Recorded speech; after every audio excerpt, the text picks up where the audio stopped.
नमस्ते दोस्तों, आज हम बात करने वाले हैं एक छोटी सी चीज के बारे में जिसमें छुपे हैं सेहत के बड़े बड़े राज। फ्लैक्स सीड्स यानी अलसी के। क्या आप जानते हैं कि ये टाइनी से दिखने वाले बीज आपके वेट लॉस से लेकर हार्मोन्स तक सब कुछ बैलेंस कर सकते हैं।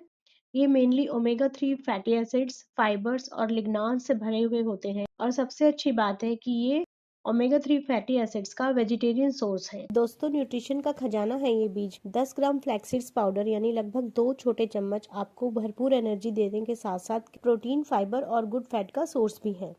इसके अलावा calcium, magnesium, phosphorus, potassium, folate के साथ साथ आंखों की सेहत के लिए फायदेमंद ल्यूटीन व ज़ैंथिन से भी भरपूर है। तो दोस्तों, आइए इससे होने वाले फायदों के बारे में जानते हैं। सबसे पहला फायदा है कि ये कॉन्स्टिपेशन और डाइजेशन में हेल्प करता है। इसमें पाया जाने वाला जो इनसॉल्युबल फाइबर है वो हमारे पेट में जाकर लगभग 9 गुना तक बढ़ जाता है। तो इस तरह से ये हमारे स्टूल में बल्क को बनाता है। बस हमें इस बात का ध्यान रखना होता है कि जब हम फ्लैक्सीड्स ले रहे हैं तो हम पानी काफी मात्रा में पिए। फ्लैक्सीड्स का सेवन वेट लॉस में भी मददगार होता है क्योंकि इनमें काफ़ी मात्रा में सॉल्युबल फाइबर होता है दोस्तों, तो जो आपको लंबे समय तक फुल रखता है। इससे ओवर ईटिंग नहीं होती और आपका वेट मैनेज रहता है। डायबिटीज के लिए तो फ्लैक्स सीड्स एक सुपर फूड है। ये ब्लड शुगर स्पाइक को स्लो करता है, जिस स्पेशली जब इसको हम अपने भोजन के साथ लेते हैं। डायबिटीज के साथ साथ ये हमारी हार्ट हेल्थ को भी सपोर्ट करता है। इसमें पाए जाने वाले ओमेगा 3 फैटी एसिड्स और लिग्नांस अपनी एंटी इन्फ्लेमेटरी और एंटी ऑक्सीडेंट प्रॉपर्टीज के कारण न केवल बैड कोलेस्ट्रॉल को कम करते हैं बल्कि गुड कोलेस्ट्रॉल लेवल को बढ़ाते हैं और हमारे आर्टरीज में होने वाली सूजन को भी कम करते हैं। और ये दोनों ही फैक्टर्स मिलकर हमारे हार्ट डिजीज से होने वाले रिस्क को काफी हद तक कम कर देते हैं। दोस्तों, बात करें ब्रेन हेल्थ की तो यह ब्रेन हेल्थ को भी बहुत इम्प्रूव करता है। इसमें मौजूद alpha linolenic acid cognitive functions को बढ़ाता है। खास तौर से जो ग्रोइंग बच्चे हैं यानी 3 से 6 साल की उम्र के बच्चे हैं, उनमें यह अवश्य दिया जाना चाहिए क्योंकि यह उनकी ब्रेन हेल्थ के लिए काफ़ी फ़ायदेमंद होता है। ब्रेन हेल्थ के साथ-साथ यह बोन हेल्थ में भी काफ़ी फ़ायदेमंद साबित होता है। चाहे हड्डियों की कोई बीमारी हो जैसे पैगेट्स डिजीज़ हो गई है या हड्डियों में खोखलापन यानी ऑस्टियोपोरोसिस होने लगता है, जैसे महिलाओं में ब्रेस्ट फीडिंग के समय पर या बुढ़ापे के कारण हो जाता है। इन सब में फ्लैक्सीड्स का सेवन बहुत फ़ायदा पहुंचाता है। तो यह किस तरह से होता है? इसमें मौजूद जो फाइटो एस्ट्रोजन होते हैं वो ईस्ट्रोजन की तरह ही सिग्नल देते हैं बॉडी को और साथ ही साथ high omega 3 fatty acids particularly ALA जो है वो इसका हाई प्रोटीन कंटेंट, इसमें पाए जाने वाले कैल्शियम, फास्फोरस जैसे मिनरल्स और लिग्नान जो है सब मिलकर बोन डेंसिटी को बढ़ाते हैं यानी कि बोन को मजबूत करते हैं और उसको ताकत देते हैं। आर्थराइटिस में किस तरह से मदद करता है? ओमेगा 3 फैटी एसिड स्पेशली जो इसका अल्फा लिनोलेनिक एसिड है वो सूजन को कम करता है, जिससे कि चाहे वो रूमेटॉइड आर्थराइटिस हो या ऑस्टियोआर्थराइटिस हो, उसमें यह काफ़ी हद तक सूजन को कम करके दर्द में आराम दिलवाता है। महिलाओं के लिए तो फ्लैक्स सीड्स एक वरदान से कम नहीं है। यह मेंस्ट्रुअल साइकिल को रेगुलेट करता है, पीसीओएस, इरेगुलर पीरियड्स, मेनोपॉज़ के सिम्पटम्स को कंट्रोल करने में काफ़ी हद तक मदद करता है। और तो और यह महिलाओं में ओव्यूलेशन यानी अंडा बनने की प्रक्रिया में भी मदद करता है और अंडों की क्वालिटी को भी इम्प्रूव करता है, जिससे वो महिलाएं जिनमें अंडों की कमी से बच्चे नहीं हो पा रहे, इसका सेवन अवश्य करें।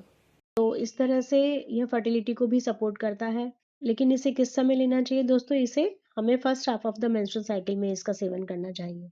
अलसी के बीज और अलसी का तेल आंखों के सेहत के लिए भी बहुत फायदेमंद है। कई स्टडीज से पता चला है कि अलसी का तेल अगर 1 से 2 ग्राम की मात्रा में प्रतिदिन सेवन करेंगे तो जो आंखों में ग्लैंड्स होती हैं उनमें तेल का उत्पादन बढ़ता है। खुजली, जलन और धुंधली दृष्टि, ये जो आंखों के सूखेपन के लक्षण होते हैं, ये काफ़ी हद तक कम हो जाते हैं। और इसमें मौजूद ओमेगा 3 जो फैटी एसिड्स है वो ड्राई आई सिंड्रोम से भी बचने में हमारी मदद करता है।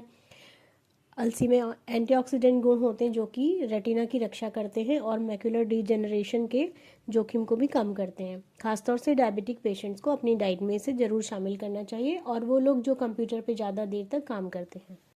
आइए जानते हैं इनका सेवन कैसे करना है। इनको आपने तवे पर हल्का सा भून लेना है, फिर इन्हें ग्राइंडर में पीसकर एक ग्लास जार में भर के रख देना है। 6 से 7 दिन से अधिक की क्वांटिटी को ना पीसें, नहीं तो ये खराब होने का खतरा होता है। अब इसका सेवन कैसे करें? चाहे तो आप इसे चपाती के आटे में मिला लें या इसकी स्मूदी बना लें, सलाद में डाल सकते हैं, चटनी बनाकर खा सकते हैं। कुकीज़ अगर आप बना रहे हैं उसमें डाल सकते हैं। ओटमील, दलिया कुछ भी बना रहे हैं, सूप में भी आप इसे स्प्रिंकल करके या दाल में भी स्प्रिंकल करके बच्चों को दे सकते हैं, खुद भी इसका सेवन कर सकते हैं। इसको लेते समय क्या-क्या सावधानियाँ रखनी चाहिए कि सबसे पहले तो रॉ या अनराइप यानी कच्चे फ्लैक्स सीड्स आपको नहीं लेने हैं क्योंकि उसमें कोई टॉक्सिक कंपाउंड्स पाए हो सकते हैं। फिर आपको जो फ्लैक्स सीड्स का सेवन करना है, वो आपको भूनकर, पीसकर जैसे बताया है उस तरह से करना है और साथ ही साथ प्लेंटी ऑफ फ्लूइड्स भी लेना है, यानी लिक्विड डाइट भी साथ में लेनी है ताकि डाइजेस्टिव प्रॉब्लम्स ना हो। अगर आप फ्लैक्स सीड्स ऑयल का सेवन कर रहे हैं, तो हमेशा उसको डार्क बॉटल में खरीदें और छोटी बॉटल खरीदें और उसको फ्रिज में रखें ताकि वह समय के साथ खराब ना हो। और सावधानी रखें कि ऑयल को आप गरम करके ना लें, कच्चा ही ले लें। हर चीज़ की तरह फ्लैक्स सीड्स की भी एक मॉडरेट क्वांटिटी में लेना चाहिए। ज़्यादा लेने से गैस, ब्लोटिंग या लूज़ मोशन हो सकते हैं। तो इसकी रिकमेंडेड डोज़ जो है वो 1 दिन में 1 से 2 टेबलस्पून ग्राउंड फ्लैक्स सीड्स काफ़ी होता है। इसे आप डेली मॉर्निंग या मील्स के साथ ले सकते हो। तो अंत में देखते हैं कि किन लोगों को इसका सेवन नहीं करना चाहिए। जो व्यक्ति प्रोस्टेट कैंसर से पीड़ित हैं, प्रेगनेंसी में या फिर ऐसे लोग जिनमें बाउल ऑब्स्ट्रक्शन है यानी आंतों का कोई ऑब्स्ट्रक्शन है, उनमें कोई ग्रोथ है, ट्यूमर है, रुकावट है या जिनकी इसोफेगस में कोई रुकावट है या इसोफेगस बहुत पतली है और ऐसे व्यक्ति जो कि ब्लड थिनर्स पे हैं।